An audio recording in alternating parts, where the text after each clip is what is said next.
Hello friends, TET teacher recruitment process আকৌ change হ'ব। TET teacher recruitment process হয়, ঠিকেই শুনিছে।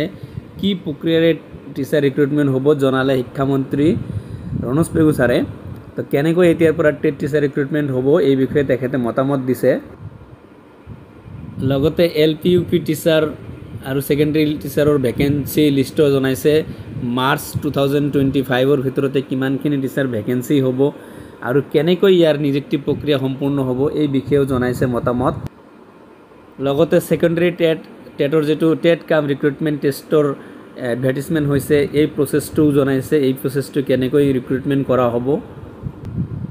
ইয়াৰ পিছত স্পেচিয়েল ৰিক্ৰুটমেণ্ট ড্ৰাইভ, এয়া কি বস্তু, এয়া কাৰ বাবে স্পেচিয়েল ৰিক্ৰুটমেণ্ট ড্ৰাইভ আৰু ইয়াৰ ফলত কেনেকৈ নিযুক্তি হ'ব এই বিষয়েও তেখেতে জনাইছে নিজৰ মতামত।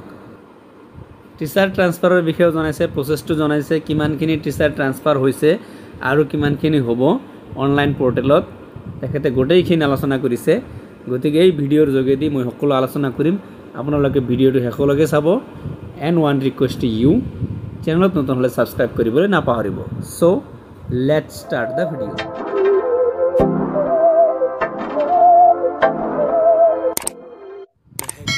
Hello' friends, TET teacher recruitment process চলিত যিটো ৰিক্ৰুটমেণ্ট হৈ আছে, যিটো প্ৰচেছ আগৰ নিচিনা আছে সেইটো প্ৰচেছতে হ'ব। কিন্তু এতিয়াৰ পৰা আগতীয়াকৈ এডভাৰ্টিজমেণ্ট দি থ'ব 8500 পোষ্টৰ কাৰণে। এইটো অৱশ্যে আগতে জনাইছিল আমাৰ EM ছাৰে যে 8500 পদ খালী হ'ব। এতিয়া খালী হোৱা নাই। কেতিয়া খালী হ'ব? 2025 মাৰ্চ মাহৰ ভিতৰত খালী হ'ব। তো এই যে 2025 মাৰ্চ মাহৰ ভিতৰতে 8500 পদ খালী হ'ব, এই পদখিনি খালী হৈ বহুত দিনলৈকে যাতে নাথাকে তাৰ বাবে আগতীয়াকৈ এডভাৰ্টিজমেণ্ট দি থ'ব।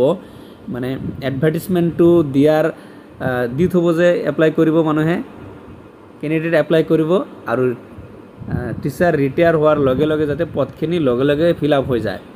তো 2025ৰ পৰা এই নিয়মটো লাগু হ'ব।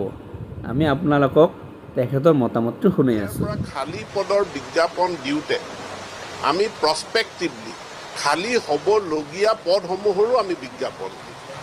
অৰ্থাৎ 31 মাৰ্চত 2025ত আমাৰ LP UP আৰু ছেকেণ্ডেৰী গোটেইখিনি মিলাই প্ৰায় 8500 পোষ্ট খালী হৈ যাব 31 মাৰ্চলৈকে।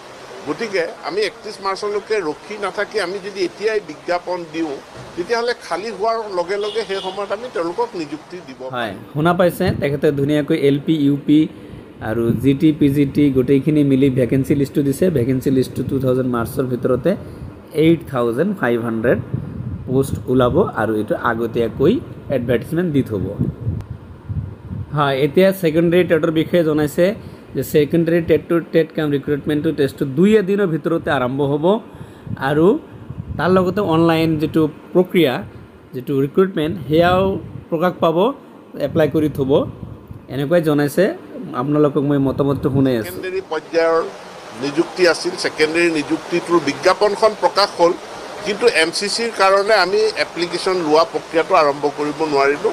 2 এদিনৰ ভিতৰত তাৰো অনলাইন আবেদন গ্ৰহণ কৰা বিষয় হৈছে 2 এদিনৰ ভিতৰতে টেট কাম ৰিক্ৰুটমেণ্ট টেষ্টৰ সকলোখিনি বস্তু আৰম্ভ কৰা হ'ব। 2 এদিনৰ কথা কৈছে, তাৰমানে আল্টিমেটলি ধৰি লওক আপুনি এসপ্তাহৰ ভিতৰতে এই কামটো আৰম্ভ কৰা হ'ব। গতিকে যিবিলাকে এপ্লাই কৰিছে তেওঁলোকে অলৰেডি আপোনালোকে প্ৰিপাৰেশ্যন আৰম্ভ কৰি দিয়ক।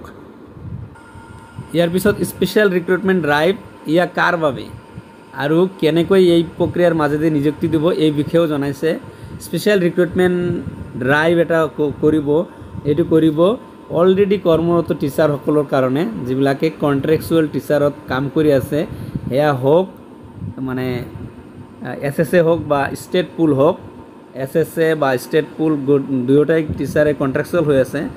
তো এই ষ্টেট পুল আৰু SSOৰ টিচাৰখিনিক স্পেচিয়েল ৰিক্ৰুটমেণ্ট ড্ৰাইভৰ প্ৰয়োজন এই কাৰণে হৈ আছে কাৰণ এই গোটেইখিনি টিচাৰক ৰেগুলাৰ কৰাৰ কথা আছিল। এতিয়া আমি LP UPত যিসকল ঠিকাভিত্তিক শিক্ষক আছিলে সমগ্ৰ শিক্ষাৰ অধীনত, যাক আমি SSA কণ্ট্ৰেকচুৱেল আৰু ষ্টেট পুল কণ্ট্ৰেকচুৱেল বুলি কওঁ, তেওঁলোকৰ চাকৰি নিয়মীয়াকৰণৰ কাৰণে অসম চৰকাৰে এটা প্ৰচেষ্টা আৰম্ভ কৰিছিল।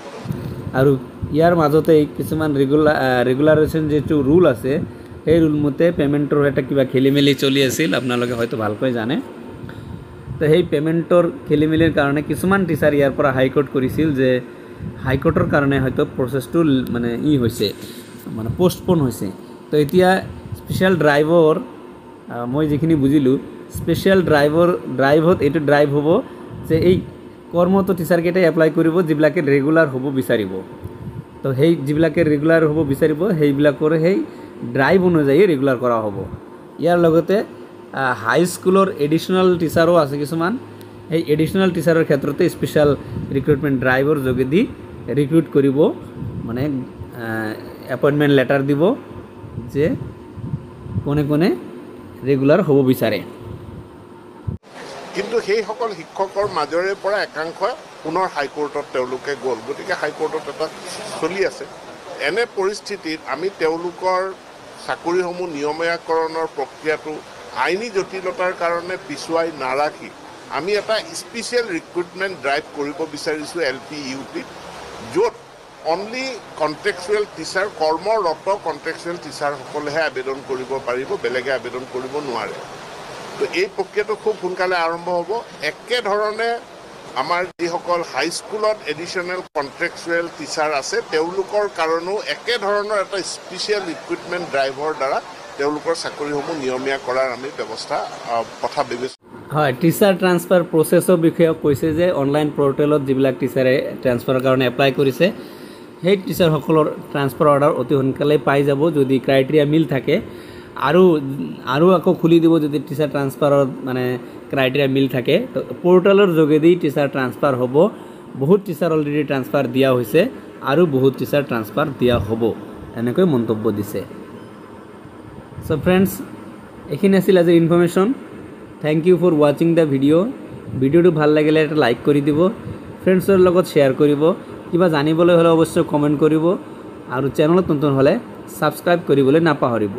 এনেকুৱা ধৰণৰ ইনফৰ্মেশ্যন আৰু preparation of any kind of examination video' মই এই চেনেলতে প্ৰায় দিনে আপলোড কৰি থাকোঁ।